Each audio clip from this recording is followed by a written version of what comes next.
বদরের যুদ্ধের সময় রাসূলুল্লাহ সাল্লাল্লাহু আলাইহি ওয়াসাল্লাম সাহাবায়ে কেরামদেরকে সারিবদ্ধ করেছিলেন।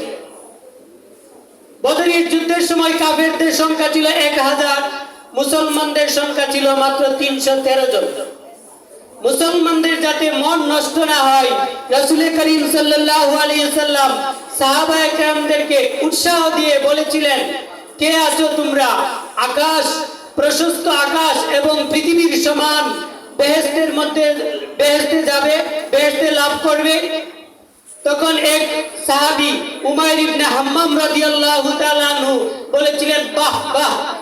আল্লাহর রাসূল জিজ্ঞেস করলেন, হে উমাইর ইবনে হাম্মাম, কিসে তোমাকে এই বাহ বাহ দেওয়ার অনুপ্রেরিত করেছে?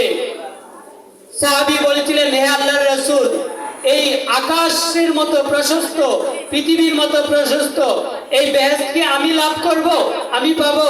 আল্লাহর রাসূল বলেছিলেন, হ্যাঁ অবশ্যই তুমি পাবে। তখন তার এই উৎসাহিতের কারণে সে বাহবা দিয়েছিলেন।